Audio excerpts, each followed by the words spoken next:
Sir, ये पाकिस्तान में जो टेरर अटैक हुआ है, इससे इंडिया को क्या खतरा है?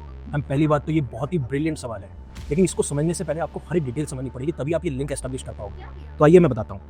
अभी रिसेंटली क्या होता है, इस्लामाबाद जो कि पाकिस्तान की कैपिटल है, वहाँ पे एक शिया मॉस्क है जिसके ऊपर एक टेरर अटैक होता है और इसमें 30 प्लस लोगों की जान गई है और अराउंड 160 प्लस लोग इंजर्ड हुए हैं। अब हालांकि बीइंग पाकिस्तान, वो पहले तो ये बोलता है कि ये अटैक इंडिया ने करवाया है, फिर ये बोलता है कि अटैक अफगानिस्तान ने करवाया है, फिर उसके बाद में ये बोला जाता है कि जो इमरान खान की पार्टी है उन्होंने ये अटैक करवाया है, और अलग अलग पाकिस्तान के ऑफिशियल्स अलग अलग बात कह रहे होते हैं।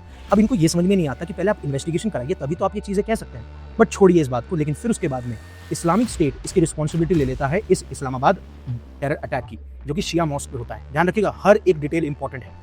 अब आपका सवाल होगा, ठीक है, पाकिस्तान ने बोला, ब्लेम लगाया, फिर उसके बाद में इस इस्लामिक स्टेट ने इसका क्लेम ले लिया, रिस्पॉन्सिबिलिटी ले लिया, बट इससे इंडिया तक बात कहाँ आएगी?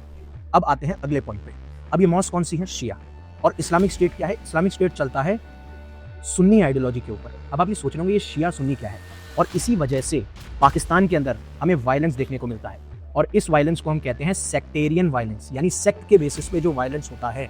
और ये सेक्ट कौन से हैं पाकिस्तान के अंदर? मेजर दो, एक सुन्नी और एक शिया, और इन दोनों के अपने अपने रिलीजियस डिफरेंसेस हैं। अब वहीं पे इस्लामिक स्टेट साफ साफ ये कहता है कि जो शिया को फॉलो करते हैं या जो शिया मुस्लिम्स हैं वो काफिर हैं।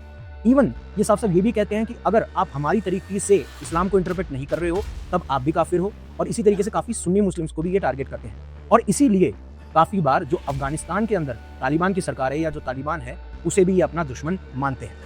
अब इस्लामिक स्टेट की इस्लामिक स्टेट ने जो ये अटैक किया है, ये कौन सी विंग से बिलोंग करता है? ये बिलोंग करता है Islamic state of Khorasan province से। अब आप पूछेंगे खोरासन प्रोविंस क्या है? अभी मोस्टली ये एक्टिव है अफगानिस्तान और पाकिस्तान के रीजन के अंदर, और इनका मानना ये है कि जो भी खोरासन प्रोविंस है, चाहे से वो अफगानिस्तान हो या फिर वो पाकिस्तान हो या फिर पार्ट्स ऑफ ईरान हो या सेंट्रल एशिया हो, और अब ध्यान रखिएगा, या फिर कश्मीर हो। और इसीलिए मैं बोल रहा हूँ कि इंडिया के लिए ये सबसे बड़ा डेंजर है। क्यों है इंडिया के लिए सबसे बड़ा डेंजर?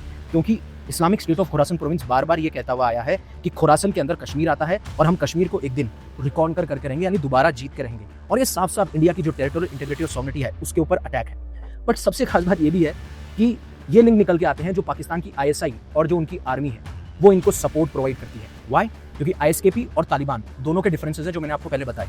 तो ये चाहते हैं पाकिस्तान की ISI आर्मी कि ये ISKP तालिबान के ऊपर चेक रखे, उनको कंट्रोल में रखे, साथ साथ में जो कश्मीर का मुद्दा है या फिर हमें प्रॉक्सी वॉर लड़नी हो तो ISKP हमारे साथ खड़ा हो और इंडिया को टारगेट किया जा सके।